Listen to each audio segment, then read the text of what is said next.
Looking at the spectra, it was immediately obvious that there was something wrong with the system.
We proposed that this BE star is not an outer star that is unrelated to the system, but it is actually moving in orbit with this B-type star.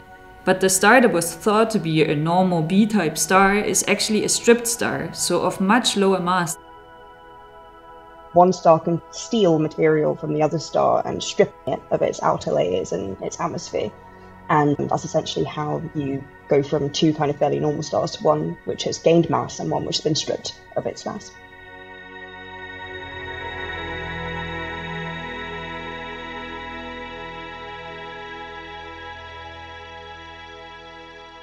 Then I realized that this was indeed a viable hypothesis, and it was fairly, at least as likely as ours.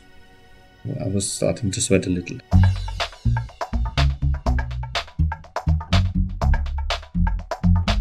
We needed interferometric data, and we all knew that there's only one facility in the world that can get it. We all knew it had to be with the VLT or the VLTI, and we had already actually prepared a proposal when Thomas and his team contacted us, and we were really happy about that because, we don't need to ask for the same data twice on such a competitive telescope. It makes no sense. It was quite obvious that we should work together, and that's why I proposed it. The scientific competition is not about who is getting the data. The scientific competition is on the basis of the data.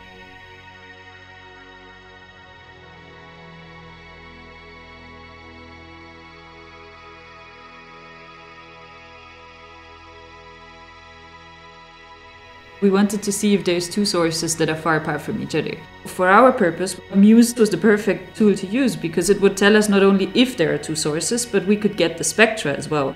This would immediately tell us if they are far enough apart to resolve them and how far apart are they. Gravity provides additional spectroscopic information to identify which star is which. We got the MUSE data first, if I remember correctly, and then we didn't see the wide companion, and then we needed the gravity data afterwards to check to see if there were two bright stars within the gravity range, and that was the final piece of the puzzle. I joined, I think, the latest. Abigail was using a code I wrote to analyze the gravity data and contacted me to make sure that we explore all the possible ways we can interpret the data.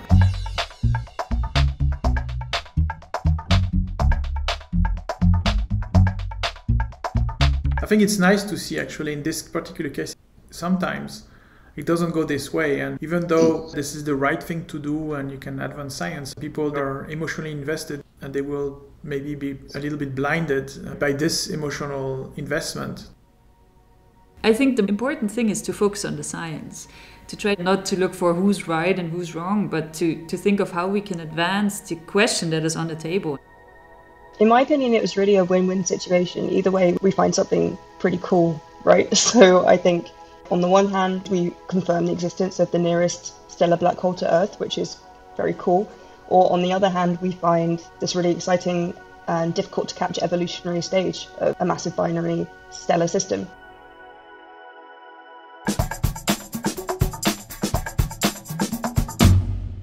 Well, I was the one observing myself, so I saw it the very minute it came in.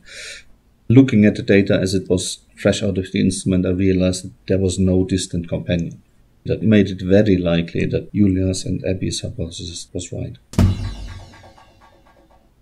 Personally, I would have wanted my interpretation to be correct, and scientifically I have to admit that this interpretation is the far more interesting option.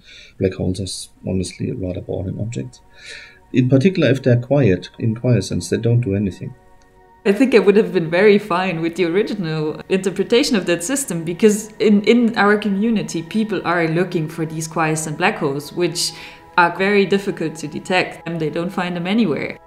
The whole story of this project is that they were competing explanations, but they made some prediction. If the hypothesis of the black hole is this way, then this is what we should see if we observe with this particular instrument. And if there is no black hole, we will see something different.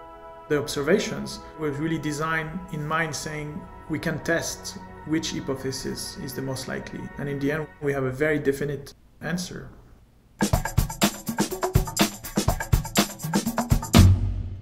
For the original question on the nature of the system, we have reached a satisfying conclusion. But now there's a lot more to learn, like the precise masses that are involved, what was the original star, what is the future of the stars, and how is this coming about. The stripped star scenario is very exciting. Previously, we've often studied binary systems before they have interacted. But in that system, we can learn something possibly about the physics that occurred during the interaction and also about the outcome, which will then also help us to model the future evolution of the system. This collaboration between our two teams has continued, and the proposal has been accepted to continue monitoring the system with gravity. I think it is very important that the public understands the process of science, that it's not a machine where you crank the lever and the truth comes out, but that it is a method of discourse, which has an agreed upon and a tested method to tell you what likely works and what likely doesn't. We live in times where the societies look towards science for guidance, and under these circumstances I think it is really of great importance that the public understands how science works.